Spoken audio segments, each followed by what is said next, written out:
Bonjour à tous, mon nom est Natalia Karczmarczuk, je suis la coordinatrice des événements culturels à l'Alliance française de Minneapolis-Saint-Paul. Cet événement sera en français. Un grand merci à vous tous d'être là avec nous pour cet avant-dernier rendez-vous de notre mois de la francophonie consacré à la République démocratique du Congo.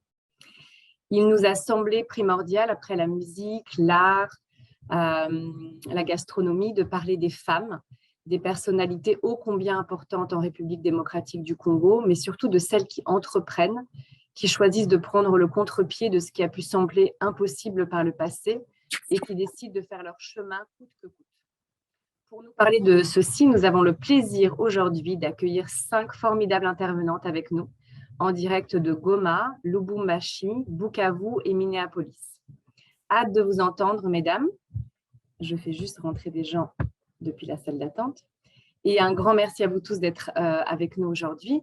Je souhaitais également dire un grand merci au professeur de Macalester, Joël Vitiello, qui a accepté de mener la conversation avec nos intervenantes. Avant de laisser la parole à Joël, je souhaitais d'abord la présenter et je souhaitais également remercier nos partenaires, le Consulat général du Canada à Minneapolis et la délégation du Québec à Chicago. Un grand merci pour votre participation à ces événements. Joël est professeure d'études françaises et francophones. Elle a obtenu son doctorat de l'Université de Stanford. Joël se spécialise entre autres dans la littérature française des 20e et 21e siècles, les représentations de l'immigration et du franchissement des frontières dans l'Europe contemporaine, les voies de la Méditerranée, la culture française contemporaine, la littérature et culture haïtienne, la littérature caribéenne, ainsi que la littérature et le cinéma de l'immigration. Joël est également l'auteur de nombreux articles, chapitres, préfaces et essais dans des revues et des ouvrages collectifs sur les écrivains haïtiens d'Haïti et de sa diaspora. Pour notre alliance, Joël Vitiello est toujours une mine de connaissances et de savoir et nous sommes ravis de travailler souvent avec elle. Hâte de t'entendre, Joël. Merci beaucoup, Natalia, pour cette introduction. Donc, c'est toujours un grand plaisir de travailler avec l'Alliance. Et merci également aux agences québécoises pour nous permettre d'avoir accès en direct avec nos invités qui, comme Natalia l'a dit, sont des femmes importantes, entrepreneuses. Et donc, je vous remercie et je vous accueille toutes avec un grand plaisir, ainsi que notre audience. Donc, peut-être le plus simple serait, puisque nous avons au moins nous avons 5 intervenantes prévues et 4 sont déjà avec nous, peut-être ce serait que vous vous présentiez chacune en 2 minutes et en indiquant quelles sont vos activités et quelles sont comment dire, vos relations avec votre entreprise. Et donc, peut-être on peut commencer par Divine Zihindula qui se trouve à Bukavu. Bonsoir et bonjour tout le monde. Je tenais à remercier tout le monde d'avoir pensé à ces bonnes thématiques qui nous tenaient aussi à cœur. Je m'appelle Divine Zihindula, je suis gestionnaire aux opérations au sein de l'organisation Eastern Congo Initiative. Je m'occupe directement de l'encadrement de femmes distributeuses de l'eau et je gère aussi toutes les activités sur terrain au sein de cette organisation. Merci beaucoup. Merci Divine. Karine, est-ce que vous pouvez vous présenter? Et Karine nous parle depuis Lubumbashi.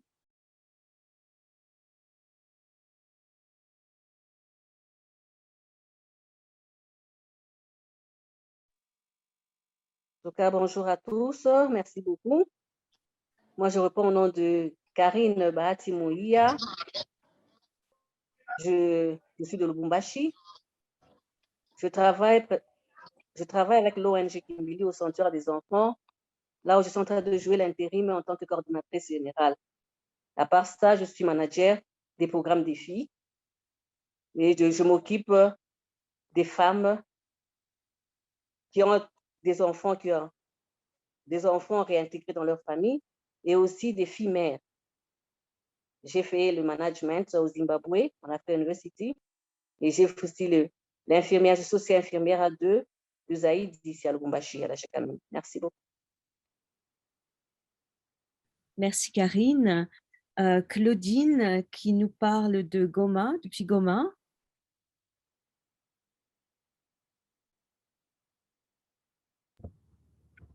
Oui, bonjour, je suis Madame Claudine Lundula. Je travaille à Un Jour Nouveau en tant que chargée du genre et autonomisation de la femme. En même temps, je suis aussi consultante en initiative personnelle au programme PADEM-PME qui travaille en partenariat avec la Banque mondiale. Je suis également chef d'entreprise. J'ai une entreprise dans le domaine de la santé. On offre des services minceurs, détox et voilà, salle de sport. Donc, c'est un service complet pour aider les gens qui sont en surpoids de conserver leur santé. Formidable. Merci beaucoup, Claudine.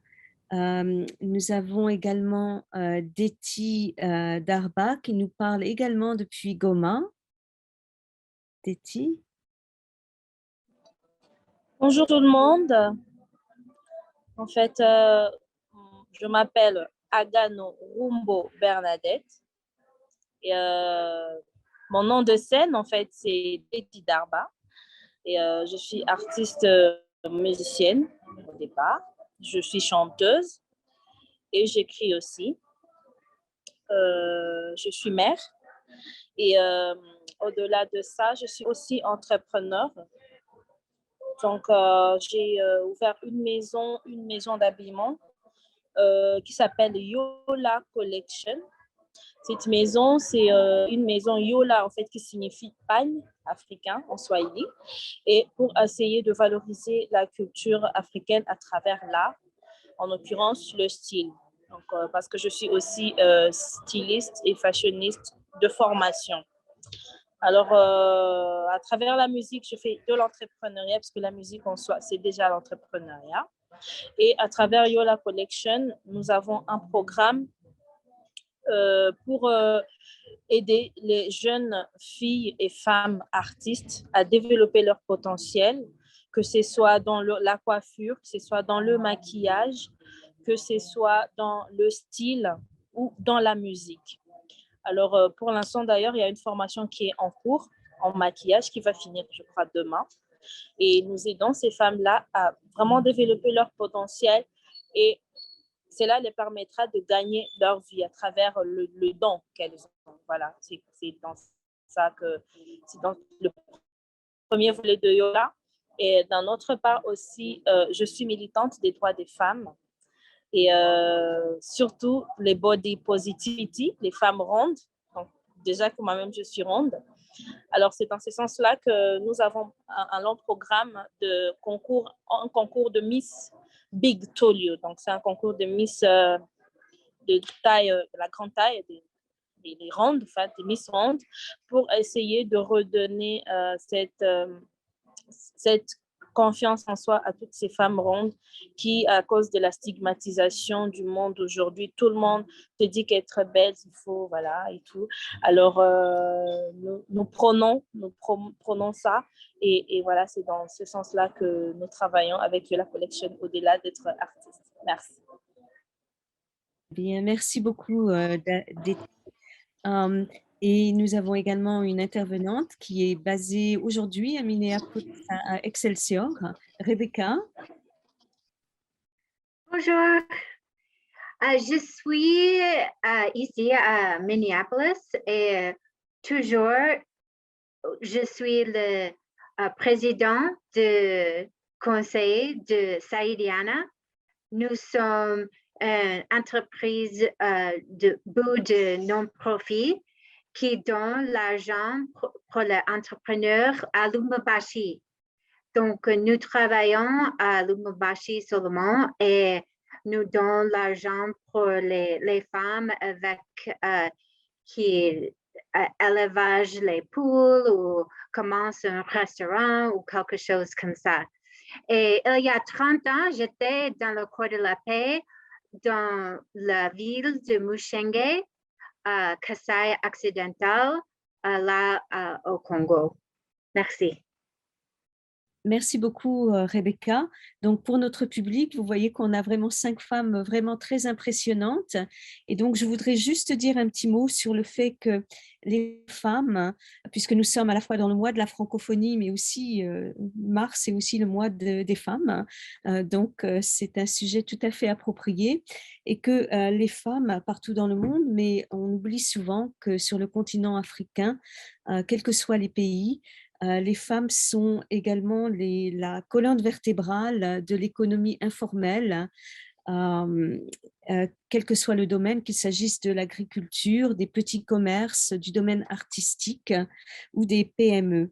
Et donc, à travers ces 2-3 généralités que je voulais dire, c'est qu'au cours de l'histoire, non seulement elles ont dû faire face à un contexte, qu'il soit patriarcal, patrimonial ou matrimonial complexe, doublé d'un contexte colonial pendant assez longtemps et également plus récemment doublé d'un contexte interne au Congo, à la RDC qui a été un peu problématique. En tout cas, c'est un petit peu l'image qu'on a dans les médias occidentaux.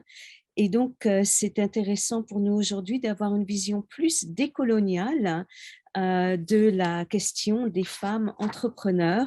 Et donc, j'aimerais beaucoup qu'aujourd'hui, je vais lancer juste une question avant d'ouvrir le débat plus largement aux questions du public. Et donc, vous pourrez utiliser le chat pour poser vos questions ou bien intervenir.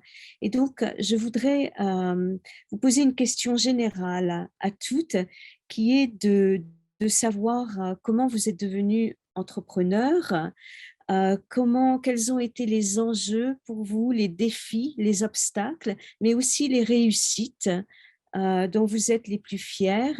Et je sais que certaines intervenantes préfèrent parler veulent parler de leurs entreprises en milieu urbain. Et on sait que dans les milieux ruraux, les enjeux sont un peu différents, peut-être. Donc, voilà une grande question générale. Si chacune d'entre vous peut parler pendant quelques minutes à la fois de votre intérêt, des obstacles, des enjeux, des défis et de vos réussites. Et je pense que ça va nous prendre quelques minutes pour chacune. Donc, est-ce que vous voulez commencer dans l'ordre qui vous convient ou est-ce que je vous rappelle? Donc, qui voudrait intervenir en premier?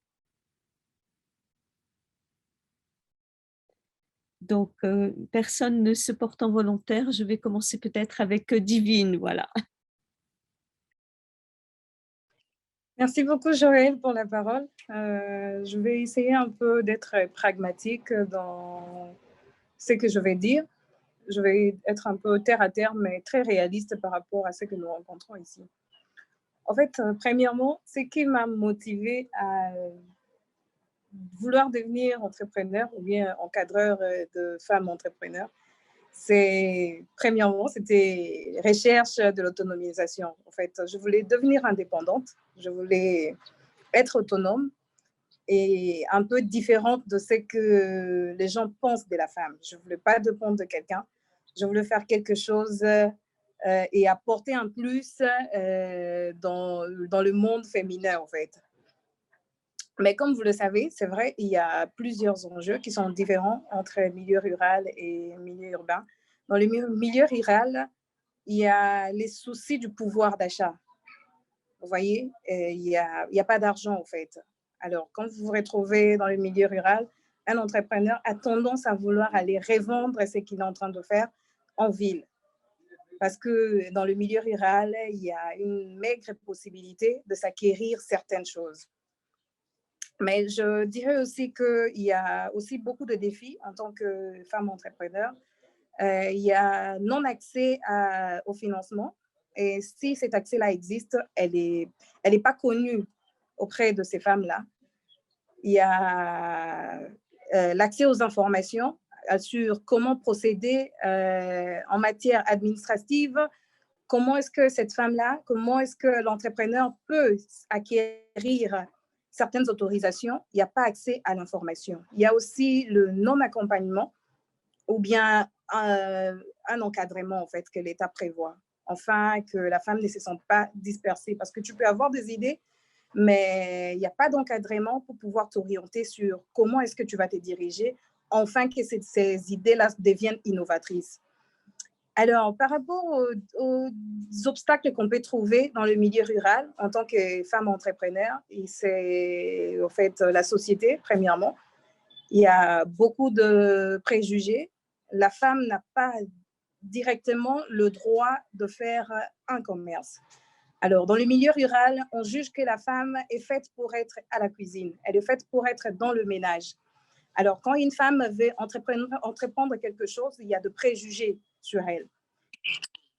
Merci beaucoup, Divine, pour cette introduction réaliste à l'entrepreneuriat en milieu rural. Peut-être Claudine pourrait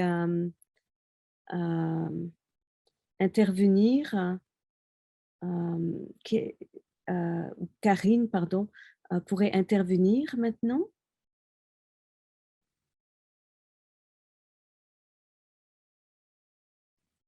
Karine, est-ce que vous voulez répondre à la question aussi? Merci.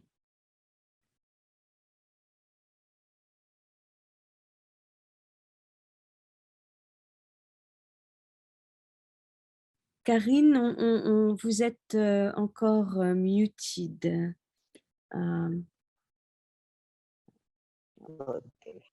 Parfait, merci. Okay. Merci beaucoup, Joël, pour la question. Oui. Pour moi, j'aimerais un peu plus parler de ce que je fais, de ce que je travaille, l'organisme là où je travaille. Je voulais un peu parler un peu plus de tout ça. J'espère que ça va.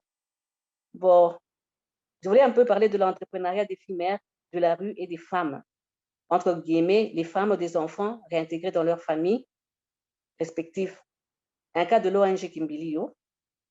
D'abord, pour commencer, l'ONG Kimbilio au sanctuaire des enfants et de l'église anglicane, œuvrant à Lubumbashi, avait pour mission et objectif de diminuer par la réinsertion familiale et sociale le nombre d'enfants vivant dans la rue et contribuer à l'augmentation de la sécurité de ceux qui restent dans la rue. Réduire l'arrivée des enfants sur la rue, faciliter la réinsertion familiale des enfants, aussi développer les talents et les compétences des enfants et engendrer la compréhension et la compassion du public par rapport aux enfants de la rue et les enfants vulnérables ou ceux travaillant dans les mines. On dit souvent que c'est mieux de donner, si on donne un poisson à un homme, on le nourrit pour une journée. Mais si on l'enseigne à pêcher, on le nourrit pour toute la vie. Mais il suffit aussi de l'enseigner comment pêcher.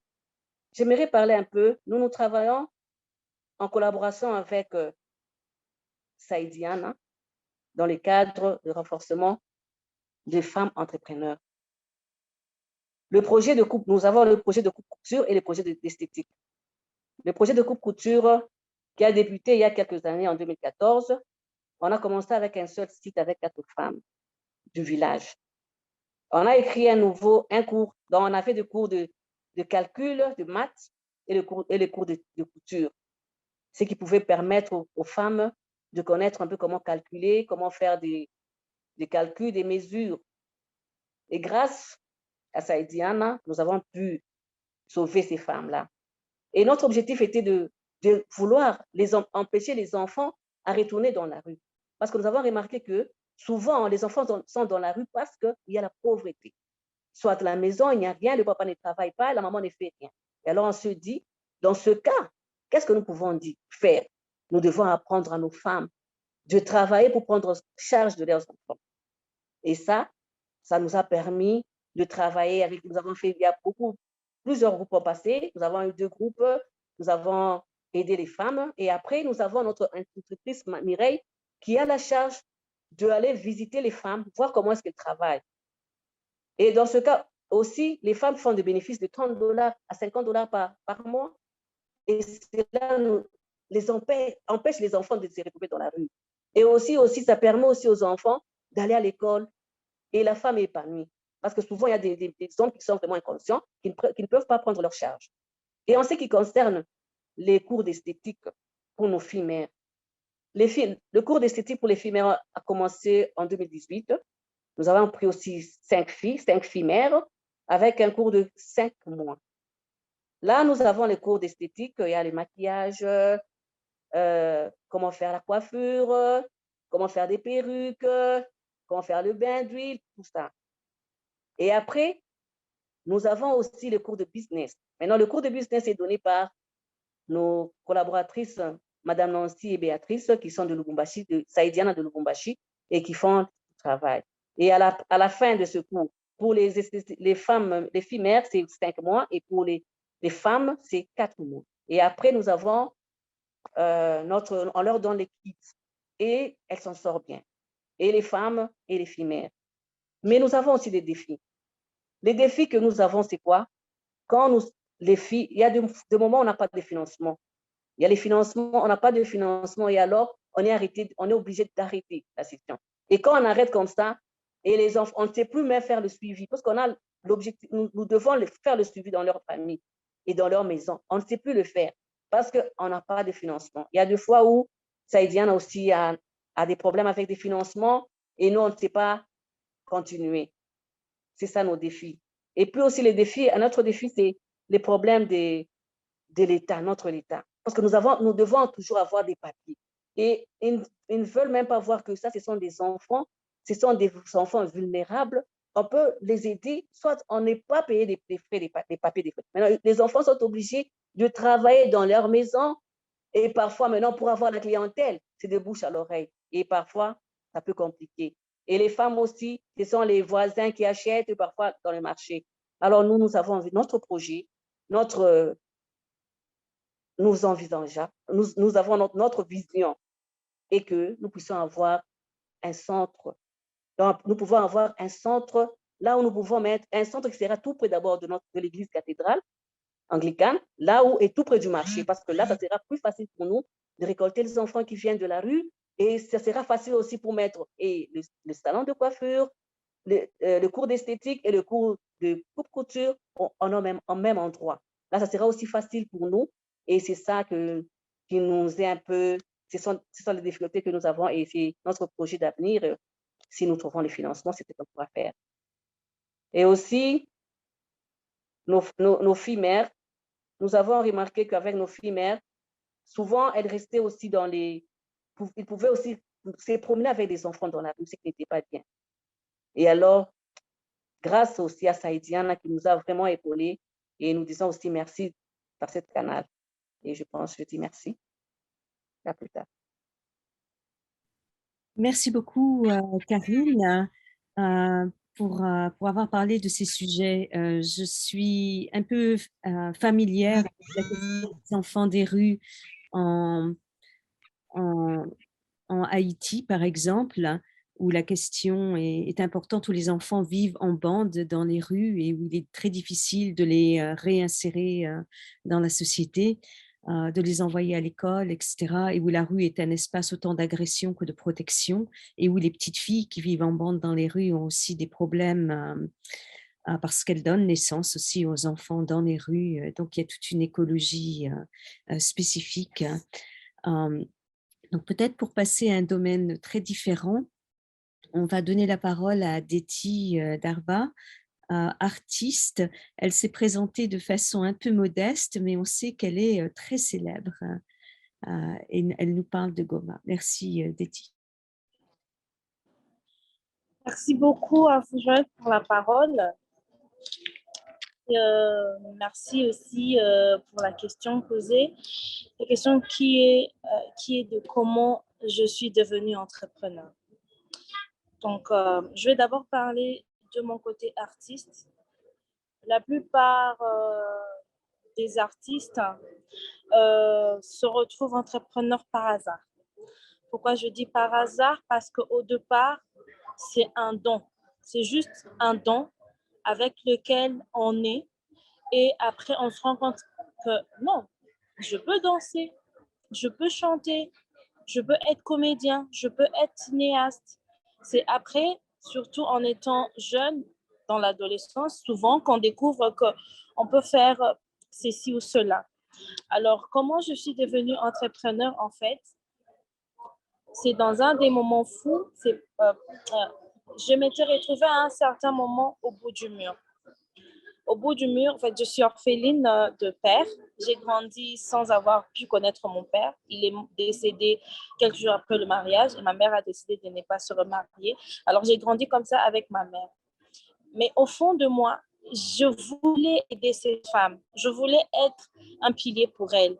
Et je me suis dit, parce que déjà chez nous, ça c'est dans la culture de certaines personnes, dans certains pays africains, quand tu es né d'une famille et que tu es une femme, c'est un peu perçu comme une perte, en fait. Parce qu'on s'est dit, c'est mieux l'aîné, que ce soit un garçon, il va bien prendre soin de la famille, que c'est un homme, etc. Alors, ça m'a vraiment révoltée. Je me suis dit, j'aimerais devenir l'homme que ma mère aurait pu avoir, en fait. Alors, c'est comme ça que je me suis dit, mais tiens, qu'est-ce que je peux faire? Qu'est-ce que j'ai là dans mes mains? OK, j'ai ma voix. J'ai commencé à chanter vraiment jeune. J'avais 14 ans quand j'ai commencé à chanter. Je me suis dit, qu'est-ce que je peux faire pour m'aider, pour faire la différence? Et c'est comme ça que j'ai commencé à m'exercer, à chanter vraiment professionnellement, si je peux appeler ça comme ça. Et de fil en aiguille, ça s'est évolué et ça m'a aidé à être où je suis maintenant. Alors, il y a eu vraiment beaucoup d'enjeux parce que déjà que je suis l'aînée, donc je suis unique déjà dans ma famille et que la famille de ma mère, de mon père se disait, OK, c'est une femme, l'héritage de notre frère est perdu, etc. Avec la rage que j'avais, je me suis dit, il faut que je change les choses. Alors, du moment où j'ai décidé de faire la musique, même aujourd'hui, beaucoup de gens ne comprennent pas que faire de la musique, ce n'est pas seulement une question de s'amuser, c'est de l'entrepreneuriat déjà au départ. Alors, il y a beaucoup de jeunes filles, il y a vraiment beaucoup de jeunes filles. Là, je parle vraiment des femmes dans la musique et dans l'art, pas seulement dans la musique, dans la danse et dans le cinéma. Quand elles décident de faire une carrière, le premier frein qu'elles ont, c'est la famille. Parce que là, quand tu commences, on te perçoit comme une fille facile, on te perçoit comme une perte dans la famille. On se dit, mais qu'est-ce qu'elle est en train de faire? Parce qu'effectivement, il y a vraiment beaucoup, beaucoup, beaucoup d'enjeux. Il y a plusieurs abus qui se passent dans le milieu artistique. Alors, ça a vraiment été pas facile, mais le premier défi que je me suis fixé, que j'ai eu à relever, c'était de faire comprendre à ma famille que la musique, c'est quelque chose qui peut rapporter dans la vie. Aujourd'hui, je vis de ma musique.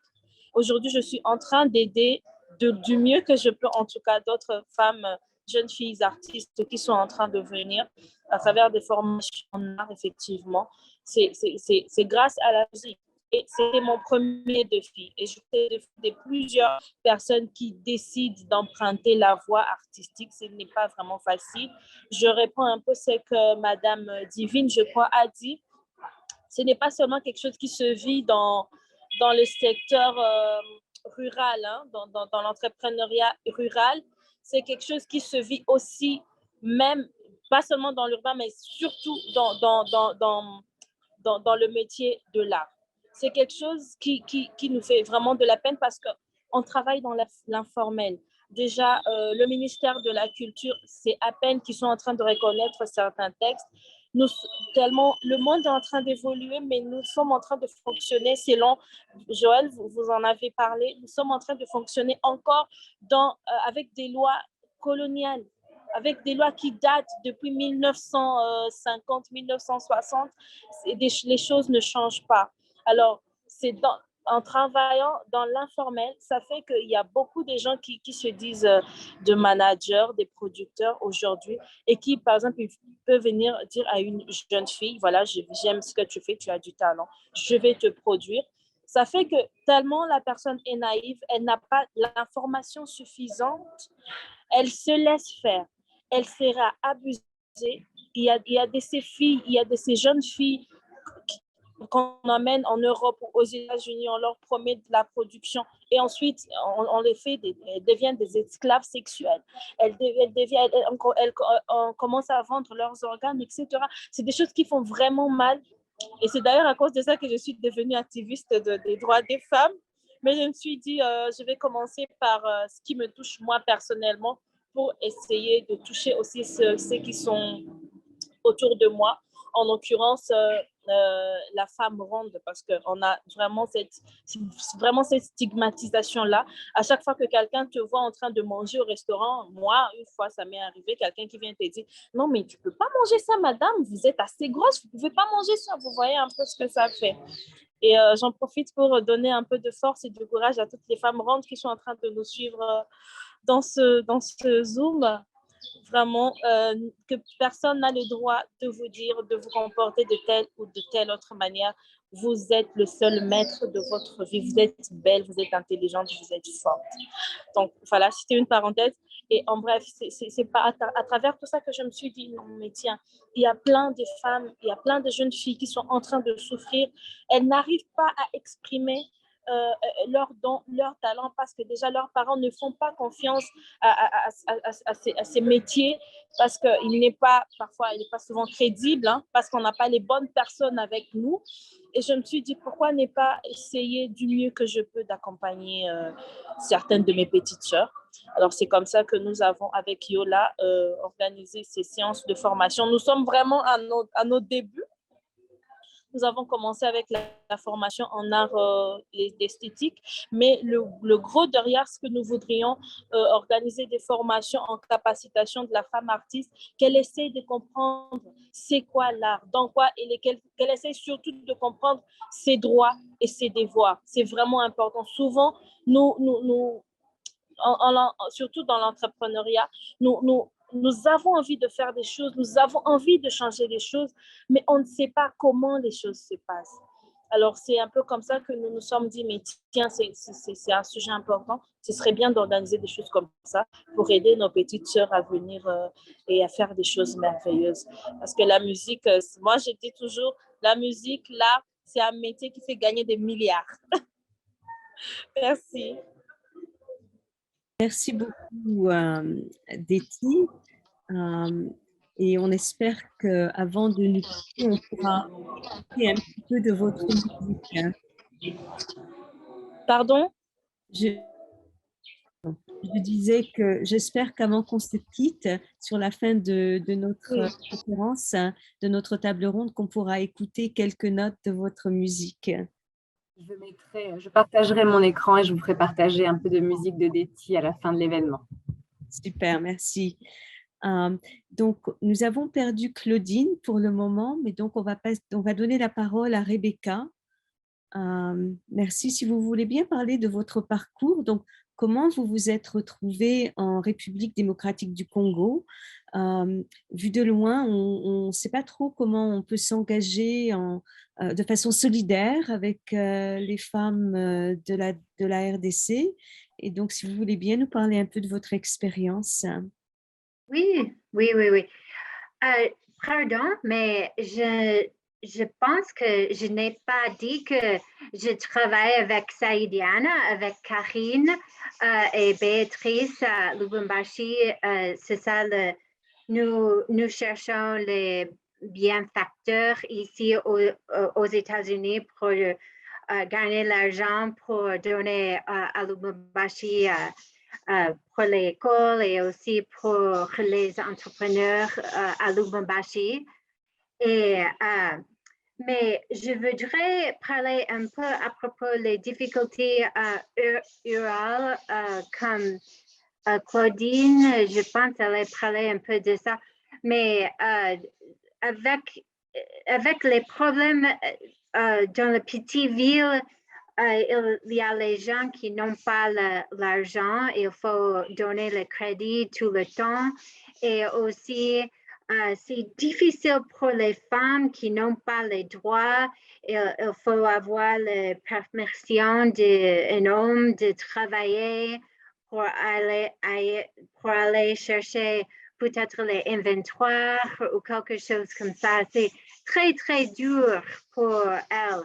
Et pour eux, il n'y a pas les moyens de trouver le travail n'importe où. Il n'y a pas les Starbucks, les McDonald's, les grandes usines, là où on peut travailler pour gagner l'argent pour chaque heure. Il faut être un entrepreneur. Il faut. Donc, ou même, parfois, il y a les bouts non lucratifs là où on peut travailler, mais la plupart, il faut être chercher le commerce ou quelque chose à faire pour pour faire les fabriques ou quelque chose. C'est très, très, très difficile. Et aussi, il y a beaucoup encore de corruption. Et avec la corruption, il n'y a pas beaucoup les utiles, les choses comme l'eau chaque jour, l'électricité chaque jour, ou les rues sont très, très difficiles de travailler. Donc, c'est tout à fait différent des États-Unis ou les autres pays. C'est très, très difficile de vivre au Congo comme ça.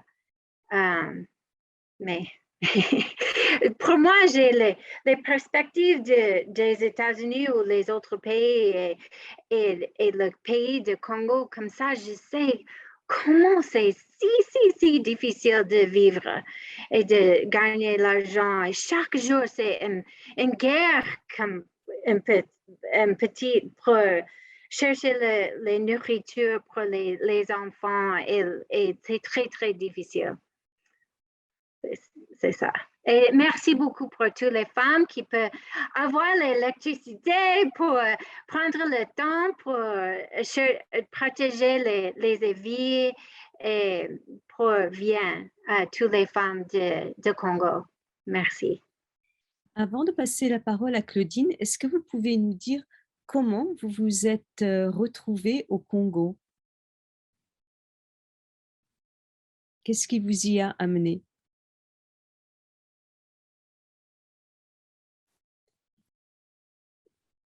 Rebecca? Oui. Est-ce que vous pouvez nous dire qu'est-ce qui vous a amené au Congo au départ? Comment vous vous êtes retrouvée au Congo? Oh, donc dans le corps de la paix? Oh, donc j'étais très, très jeune et j'étais l'administrateur gestionnaire de la zone de santé. Et comme ça, je gérais 2 hôpitaux et 19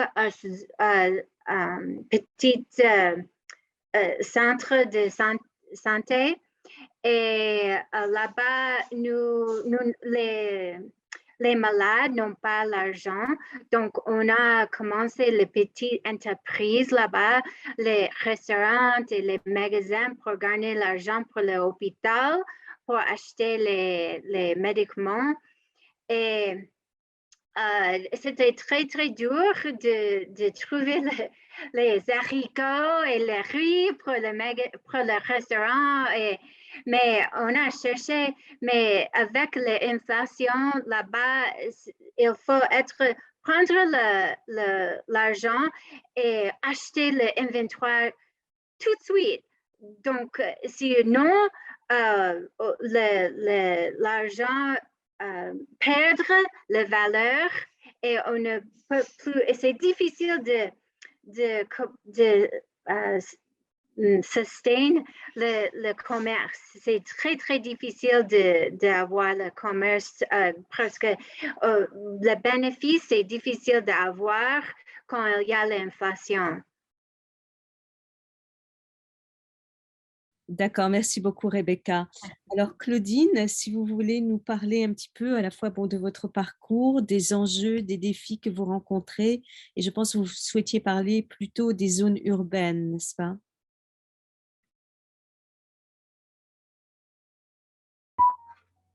Oui, en effet, par rapport à mon parcours, j'ai appris à entreprendre et l'expérience que j'ai, c'est depuis ma tendre enfance parce que je viens d'une famille, je suis orpheline de mère depuis mon jeune âge, depuis 10 ans.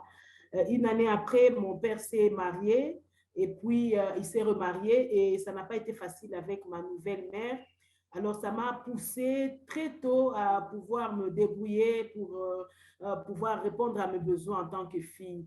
Et aussi le fait d'être issue d'une famille où je suis née dans une famille de 4 filles, on n'était que des filles. Alors, dans le contexte qui est le nôtre, c'est un problème quand une femme ne donne naissance qu'aux filles. Alors, pour notre papa, il fallait qu'il ait des garçons. Alors, cela a fait en sorte qu'à un certain moment, on s'est senti, je m'étais personnellement sentie minimisée, pas considérée à ma juste valeur, qu'il fallait que je sois une combattante pour gagner ma vie. Alors, ça a créé en moi une passion pour les femmes qui sont dans la même situation que moi, des femmes qui souffrent, des femmes qui souffrent du poids de la culture dans notre contexte. Alors, ça a fait de moi, très jeune, déjà à 24 ans, militante. Juste après l'université, j'ai commencé à aider les femmes, les filles qui étaient dans ma situation, à leur montrer que c'était possible de se débrouiller, que c'était possible d'entreprendre et de se prendre en charge. Et j'ai aidé au travers de l'organisation Un Jour Nouveau au sein de laquelle je travaille, parce que j'ai dit que quand je me présentais, je suis chargée du genre et autonomisation de la femme. Donc, c'est mon quotidien à côté des femmes vulnérables, des femmes défavorisées dans les territoires de Nyiragongo. C'est vraiment proche de la ville de Goma où j'évolue, et même ici sur place à Goma. Je travaille avec les femmes pour leur montrer ce que c'est possible. Et c'est comme ça que j'ai été me faire spécialiser en initiative personnelle pour aider les femmes justement à créer leurs petites affaires, à les développer et à les faire grandir pour se prendre en charge. Alors, en milieu urbain, ce n'est pas très, très différent du milieu rural parce que le contexte est presque le même en ville tout comme au village, bien qu'en ville, il y a quelques améliorations parce que les parents citadins, ils mettent quand même leurs enfants, filles ou garçons, à l'école.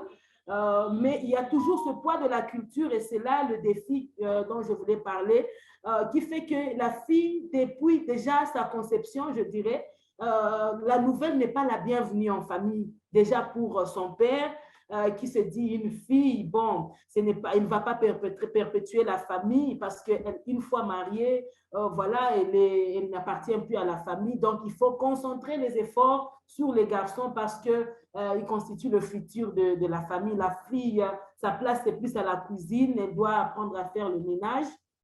Alors, tout ça, ça finit par étouffer les femmes. Elles y croient et ça finit par les étouffer. Elles se disent, je suis bonne à rien, je suis bonne seulement pour la cuisine, pour le ménage. Et cela fait en sorte qu'elles ont difficile à donner le meilleur d'elles-mêmes, à se défier, à pouvoir affronter les réalités entrepreneuriales. C'est quelque chose de pas facile. Il faut être suffisamment convaincu, il faut être suffisamment croire en soi pour pouvoir même risquer de commencer et d'évoluer et de faire face aux grands défis. Alors, ça fait à ce que les femmes sont limitées à un certain niveau. Il y a aussi un autre problème, les femmes mariées, il y a cette réalité-là de l'autorisation maritale qui n'est plus d'actualité de par notre loi, mais malheureusement, dans les faits, les femmes se sentent toujours redevables vis-à-vis de leur mari, au risque de perdre leur foyer. Même pour créer un compte bancaire, elle doit avoir l'aval de son mari. Pour avoir un crédit, déjà, elle n'a pas des papiers, des documents qu'elle peut donner en gage ou hypothéquer pour pouvoir accéder à un crédit afin d'accroître son entreprise. Ça constitue vraiment un blocage. Du coup, les femmes n'ont pas accès aux ressources considérables pour pouvoir développer leurs activités, leurs entreprises. Il y a aussi le problème du ménage, parce que même en milieu urbain, les femmes sont en même temps au foyer, bien que professionnelles, bien qu'entreprenantes. Donc, elle n'a pas cette liberté de voyager comme pour pouvoir aller apprendre ailleurs ou bien connecter ailleurs pour faire grandir son entreprise parce qu'il y a des enfants de qui elle doit s'occuper à la maison. Un homme, dans le milieu qui est le nôtre, c'est difficile de lui laisser la garde des enfants pendant ne fût-ce qu'un jour ou deux pour qu'ils puissent, disons, le temps que tu vas aller t'occuper de tes affaires. Ça constitue un autre frein au développement de l'entrepreneuriat de la femme, même en milieu urbain.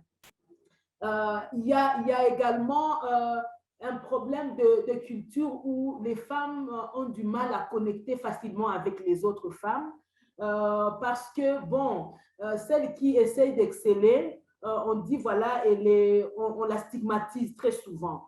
On dit, c'est parce que elle est devenue, par exemple, légère ou bien elle s'adonne avec les autres hommes pour occuper des postes disons, de décision. Ça constitue un autre frein au développement de l'entrepreneuriat de la femme, même en milieu urbain. Il y a quand même des opportunités. En milieu urbain, il y a beaucoup d'opportunités actuellement avec les mouvements féministes où la plupart, disons, les femmes qui se surpassent pour entreprendre, mettre en place des initiatives grandioses, elles sont de plus en plus appuyées par des organismes ici sur place. Il y a également le gouvernement. Comme je disais tantôt, il y a le gouvernement congolais qui a bénéficié d'un appui de la Banque mondiale, bon, un accompagnement, un crédit de la Banque mondiale pour pouvoir renforcer l'entrepreneuriat des femmes, des jeunes, mais aussi des petites et moyennes entreprises. Et là, ça touche aussi les hommes. Ça, c'est une grande opportunité et j'ai eu le privilège d'être retenue en tant que coach pour ces femmes-là, afin de les aider à améliorer, intégrer les principes entrepreneuriaux pour pouvoir, par rapport au marketing, business plan et tout, parce que c'est des notions dont la plupart ne tenaient pas compte et pourtant, c'est déterminant pour pouvoir asseoir son entreprise. Alors, rien qu'ici à Goma, il y a 1800 femmes qui sont bénéficiaires des subventions pour un début de 100 à 5 000 $. Quelque chose qui est très louable pour le gouvernement et on voit vraiment cette volonté à pouvoir accompagner ces femmes pour que ça réussisse. Et ça, c'est dans 4 villes de la République. Il y a Goma, Kinshasa, Lubumbashi et Matadi. Ça, c'est vraiment quelque chose de louable. Il y a aussi d'autres organismes, des ONG et organisations internationales qui accompagnent la femme. Ça fait partie des opportunités. Voilà un peu le partage que j'ai. Et d'autres questions peuvent permettre de pouvoir enrichir encore. Voilà. Merci beaucoup, Claudine. Donc, je pense qu'on a fait vraiment ici un tour d'horizon. Et donc, peut-être je vais demander au public si vous avez des questions. Et pendant que vous y réfléchissez, peut-être je vais demander à chacune quelle est la réussite dont vous êtes le plus fier. Alors, je vais faire à nouveau le tour de tout le monde. Peut-être Deti.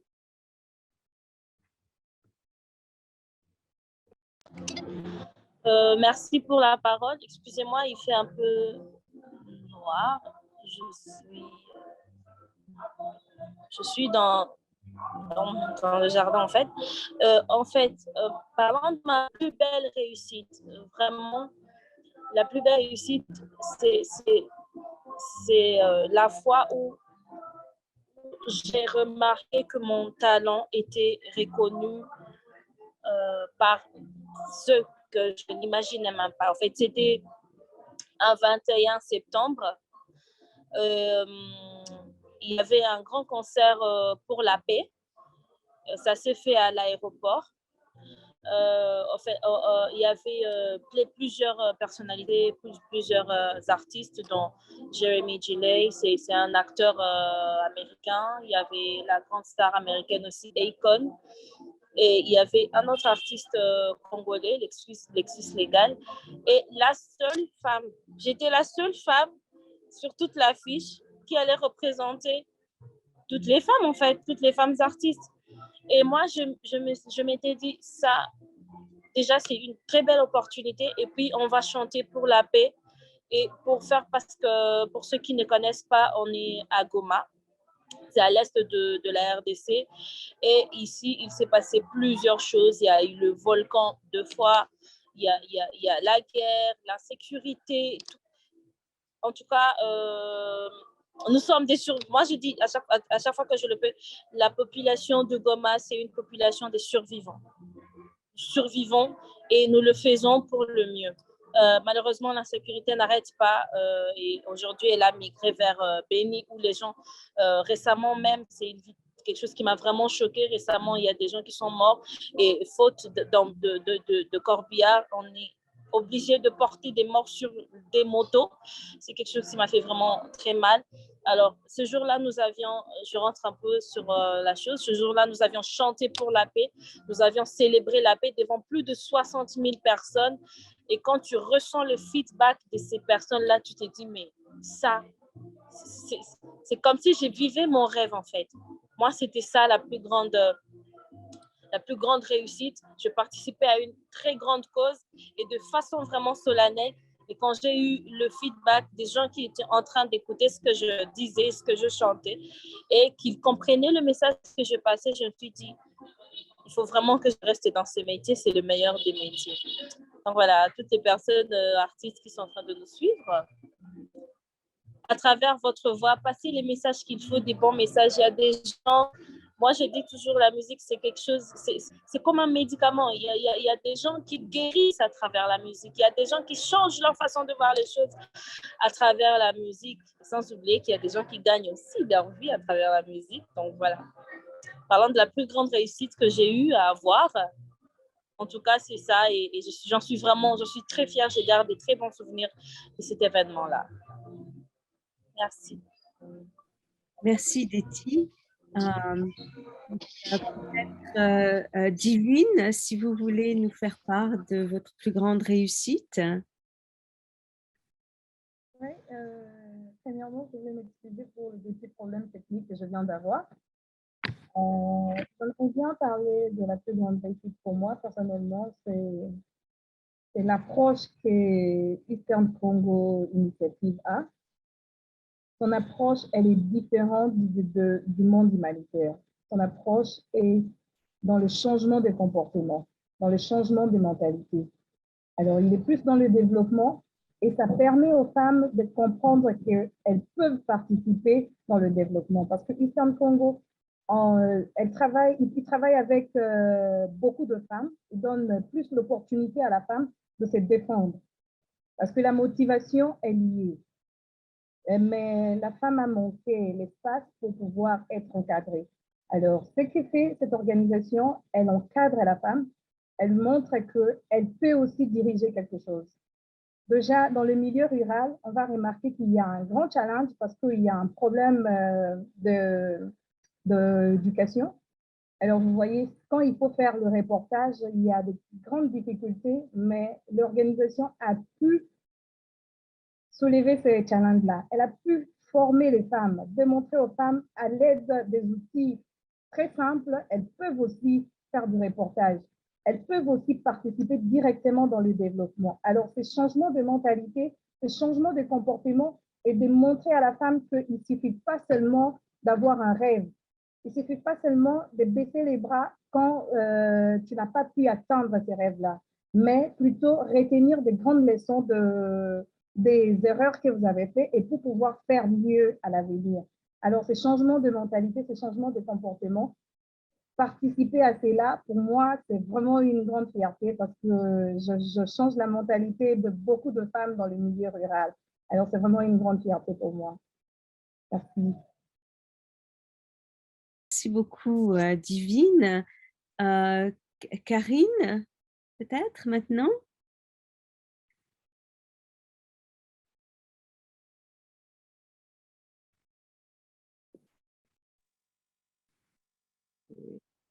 J'ai eu un peu un problème de connexion, hein? Si vous pouvez répondre à la question. La question, c'était quelle est la réussite dont vous êtes le plus fier? En tout cas, merci beaucoup pour la question. Sinon, moi, je suis très fière de voir, nous avons quelques filles, de nos filles mères qui ont terminé qui ont terminé et qui travaillent. Il y a certaines qui travaillent dans des grands salons de coiffure. C'est une réussite. Et il y a une autre qui va même se marier. Et sans pour autant que même les gens sachent qu'elle a été un jour une fille de la rue. Donc, c'est une réussite. Et elle travaille à Kolwezi. Ça, c'est une grande réussite. Et aussi, voir aussi nos enfants qui ont été avec nous. Et nous avons aidé les mamans à faire l'entrepreneuriat avec leur petite entreprise. Il y a les enfants, il y a un garçon qui a même terminé ses études. Mais malheureusement, son père est décédé. Là, c'est parce que son père est décédé, mais l'enfant veut continuer à faire la santé publique ou bien la pharmacie. Et là, c'est une grande joie pour moi de voir des grands achievements comme ça. Et ça me fait de la joie. Et aussi, voir aussi que la plupart des femmes que nous avons aidées avec leur entreprise, on leur a dit il faut avoir la créativité. Donc, il ne faut pas seulement rester à ce qu'on vous a appris. Il faut voir les autres, voir des autres ce qu'ils font, comment imiter, et pour avoir la confiance en soi et ne pas avoir peur, tout ça. Et ça, vraiment, et quand nous voyons nos mamans, et parfois, c'est difficile même de voir que ces enfants ont été un jour dans la rue.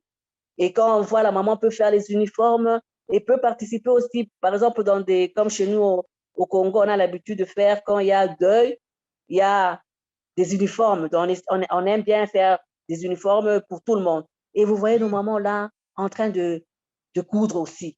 Et ça nous fait vraiment de la joie. Ce sont des réussites. Et nous avons vu qu'on peut voir 90% de toutes les femmes que nous avons aidées avec l'entrepreneuriat s'en sortent bien. Et cela, c'est une joie, c'est une réussite pour nous et surtout pour les enfants que nous voyons. Et les filles mères qui se font marier. Et c'est une grande joie pour nous. Et c'est ça, notre succès. Merci beaucoup. Et puis aussi... Non, continuez. Oui, aussi, dans notre cadre comme nous sommes en train notre objectif, c'est de réduire le nombre d'enfants dans la rue. Et alors, quand nous voyons que les filles, souvent, quand elles viennent, parfois, quand elles sont dans la rue, soit la nuit, elles sont vraiment maltraitées. Soit il y a des sentinelles, et les gens qui conduisent, les chauffeurs de camions qui vont à l'intérieur, c'est eux qui les abusent. Et les filles sont abusées comme ça.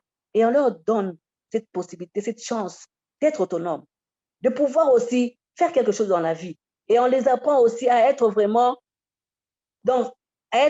confiants, de se dire que non, c'est pas seulement les garçons qui peuvent faire ça. C'est pourquoi même maintenant, nous avons certaines de nos filles qui ne sont pas filles, mais qui travaillent maintenant dans des métiers. Il y a ceux-là qui font la cordonnerie, qui font la mécanique. Donc, on les aide de cette façon-là. On essaie un peu de les dire que ce qui a été auparavant, ce qui est passé dans leur famille, peuvent être remédiés de cette façon. Et nous sommes vraiment contents et fiers de nous-mêmes pour ce travail. OK, merci. Merci beaucoup, Karine. Claudine, si vous pouvez nous parler un peu de la réussite dont vous êtes le plus fière. Oui, en fait, la réussite dont j'ai été le plus fière dans ma vie, c'est lorsque les femmes que j'ai accompagnées dans la conception de leur plan d'affaires ont été lauréates au concours des plans d'affaires avec la Banque mondiale.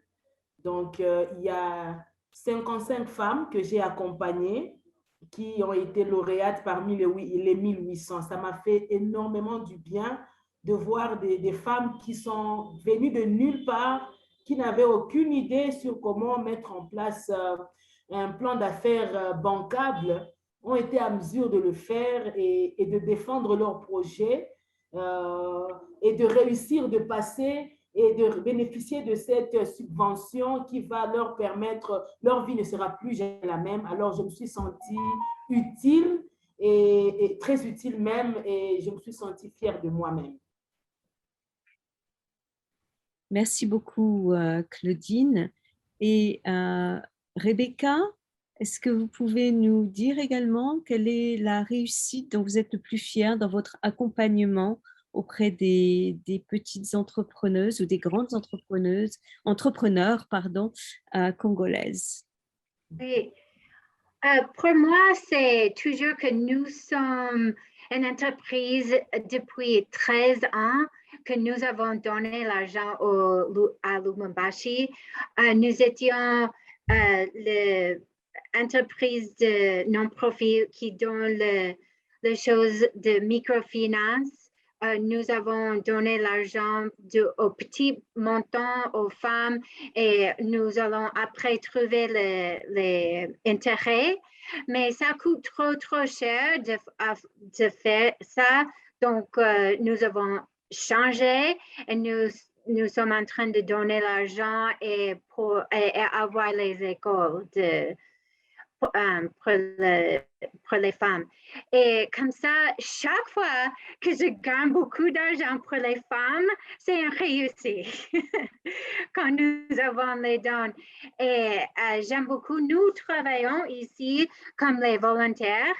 Nous n'avons pas les gens qui gagnent l'argent. C'est toujours, tout va au Congo pour les femmes là-bas. Et pour les femmes qui travaillent beaucoup. Et pour moi, je suis blessée d'avoir les temps de libre de travail. J'ai un autre travail là où je gagne l'argent, mais ici, je suis un volontaire. Mais comme ça, chaque fois, je gagne l'argent pour les femmes au Congo. C'est réussi. Merci beaucoup, Rebecca. Donc, je ne sais pas si quelqu'un d'autre a une question pour vous, mais je voulais simplement vous dire, la seule ville où je suis allée en République démocratique du Congo, c'est Goma.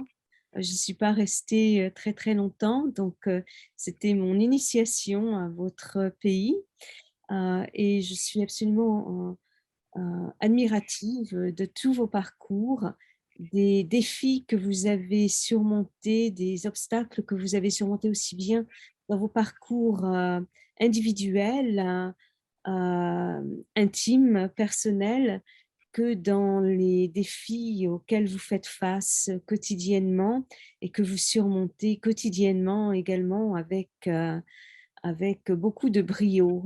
Donc, je vous applaudis vraiment et je vous remercie d'avoir partagé votre expérience avec nous.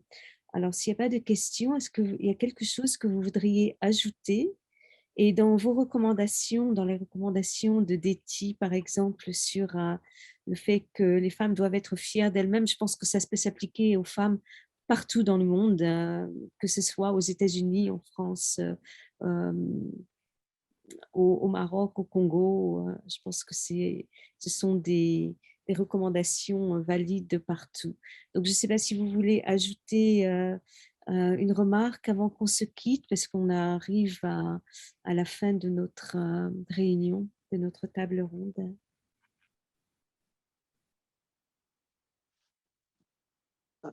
Je voulais un peu parler à Divine. Je ne sais pas si elle est déjà partie. Divine est encore avec nous, je pense. Oui, je suis là. Vous avez parlé des femmes et de programmes de PME, de petites et moyennes entreprises pour la Banque mondiale, hein, financés par la Banque mondiale. Oui, nous pouvons un peu dire que, oui, c'est ce que vous avez dit, que vous travaillez. Non, je travaille chez Icaro Congo Initiative. Je crois que c'était le programme de Nadine, je crois. C'est plutôt moi. Oui, c'est plutôt moi qui ai parlé de l'entrepreneuriat avec le PADEM, avec la Banque mondiale. Ah, ok, ça va. C'est ce que je voulais un peu parler.